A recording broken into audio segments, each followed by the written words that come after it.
shortly. Yes. Coming to the stage is Anna Feindel. Good morning, everyone. My name is Anna Feindel.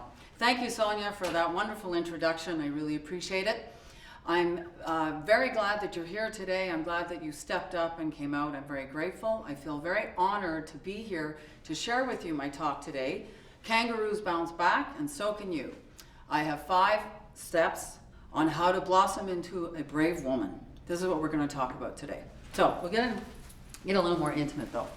So I'd like to ask you, how many of you have had a challenging trauma or a difficult life-altering event in the last couple of years? Okay, so everybody look around. A few of us, eh? So now I want you to turn to your neighbor, and I'd like you to say, I am brave. I am brave. Wonderful. So what we're going to talk about today is about how women get stuck in this. So I want to ask you a question. So what are some of the reasons why women get stuck and get lost and they stay in the same place and they can't seem to move forward? Anybody? Anybody? Fear. Some fear, okay? So we get fear. We don't move forward. What are we afraid of? We're afraid of the unknown. We're afraid we don't know what to do. We don't know where to get help. We don't know where the resources are, right? But let's go a little bit deeper than that. We're also have a little bit of fear about success. What if you actually did move forward? What would that feel like? Ooh, now we're getting a little more scary, aren't we? What if you actually felt your power, your bravery? What would happen then? Now that's different. So sometimes the fear underneath that is a little bit more. There's that fear, what if I actually step into my bravery? What would happen? Who would I become? Probably not the person you are now, so that's very scary. Any other reasons? What are the reasons why women don't move forward? Just don't know how. I don't know what to do. That's right. We don't have the knowledge. We don't have any information. We don't have anybody to help us. And so we get stuck. And then we don't move. We don't do anything. And that's really a lack of bravery. We don't know how to go out and get it, what questions to ask. Where do we go for that? Who do we look to for the answers? Okay? Another one. What's another reason? Anybody? Fear of failure. Fear of failure. That's another one. Because what if we go out there and it doesn't work? Now, has anybody had a failure in here? What did you learn from it, though? You learned something, right? So failure, funny enough, when we fall down, we can get back up again. It's not the end of the world if we have failure. Everybody who's successful will tell you they've had failures. Everybody. Okay? So, I'd like to ask your permission if I could share my story with you. Yes. Thank you. Thank you. I was a competitive athlete growing up. I was competitive in skiing, downhill racing, and in gymnastics, and as a basketball player in college, and also in horseback riding. When I was 20 years old, I was preparing for a provincial, or what you call in the States, a state competition, and I was riding my horse. We came around the corner together, and he stopped dead in his tracks. And I went flying over the horse. I went straight into the jump, face first, nosedive, right into the ground. The ambulance came. I found out I had severe spinal damage. I couldn't walk for a while. I was terrified. I didn't know what to do. I got better, but for 20 years, I suffered with chronic pain, what's called neuropathic pain.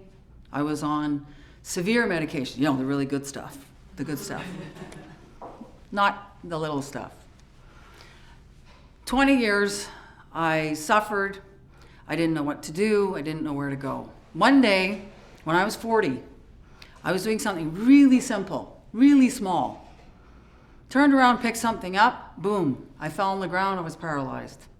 And I thought, what did I do? I didn't do anything. I'd been doing all these competitive sports. I didn't do anything. Went to the hospital. They said, Anna, You need to have spinal surgery. No! That's way too scary. I don't have the bravery for that. Oh, you might be paralyzed, you might die, you might be a quadriplegic, you might not be able to speak, you might not be able to sing. What? I was terrified. I spent 8 weeks sitting on my sofa. Sorry, lying on my sofa, not sitting. Sitting you can't do. I was lying on my sofa for 8 weeks. I didn't know what to do. The doctor said something very, very important to me, and I want you to really hear this. One day, the pain is going to outweigh the fear. And funny enough, I thought about bravery. And I thought, wow, the pain will outweigh the fear. What is going on behind me will outweigh the fear of where I want to go. And guess what? That's exactly what happened. I got the bravery, I called the doctor, and I said, I'm having that surgery. I had the surgery. It went super well. I have a few plates and screws holding me together. Don't worry, my head won't fall off. I don't go off in the airports. I found out it's titanium. I was expecting that, but it didn't. But today I'm walking, I'm skiing, I play golf, I do dog agility with my dog. I'm healthy, and I'm very, very grateful for that. So thank you for listening. So I have a program. I have an awesome program where you can learn to blossom into the brave woman that you are, that secretly inside you, you desire to be. But there's some things in the way, right? So we're going to do a quick exercise. Everybody stand up. Come on, stand up. Thank you. Put your hands on your hips. Wonderful. And we're going to say, I'm here today in Toronto. I'm here today in Toronto. I made it here. I made it here. And the sun came up this morning. And the sun came up this morning. Wonderful. Sit down. Thank you very much. Now, guess what that is? That's a technique that teaches your brain what it feels like to feel brave. Did anybody feel that? Was that awesome? Mm-hmm. So your physiology actually needs to practice how to feel brave before you can actually feel brave. So that exercise you can add to your practice. Add it into your daily practice. Put it in the morning, lunchtime, at night, it doesn't matter. Add that little trick. There's another thing the brain likes. Gratitude. Gratitude. We begin our day. Again, you can practice this morning, night, lunchtime. I practice every morning since the day I learned this. It was about 5-6 years ago. I want you now to put your hands together and sit there. Close your eyes. And I want you to name 5 things in your mind that you're grateful for in your body. What are you grateful for?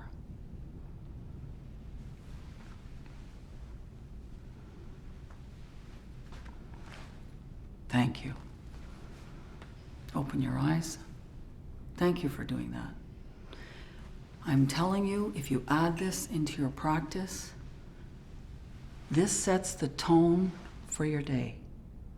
When you walk out of the house and you go get your coffee, wherever you get your coffee, and that person gives you that coffee, you can look them in the eye and say thank you for that coffee. You can connect with another human being. You can be real and go outside in the world. And you can share your gratitude and your kindness with the rest of the world. So why do I want to do this? Because when all this happened to me, I lost my career as a nurse. You heard Dr. Sonia say I've been a nurse for 40 years. But no one would hire a nurse who's had spinal surgery. And I didn't know that. I was like, well, I went for all these job interviews. I did the medical. Oh, no. But I said, I'm skiing, I'm golfing, I'm cycling. No. We don't want to touch you with a 10-foot pole. And I thought, what am I going to do now? Where am I going to go? I don't have a career. Do I go back to school? How do I get help? Where are the resources? So this was my turning point. I was in a room like you today. I was in a room of women who were looking for answers. And I was so lucky. I went to lots of different conferences. I found someone that I resonated with. I found my answer. And I want you to ask yourselves, have you found your answer for you? If that's me, that's wonderful. We'll see each other. But go out and get that bravery. Go find out what you need. Go find the person that resonates with you, that you believe can take you to the next level. I did that. I invested $65,000 in coaching and mentorship over the last 3 years. It's the best money I've ever spent. Right now, I'm a transformational coach. I have my own business, the Academy of Bravery and Resilience for Life, and I help women all the time. I help women step into their bravery, blossom into the brave woman that they are.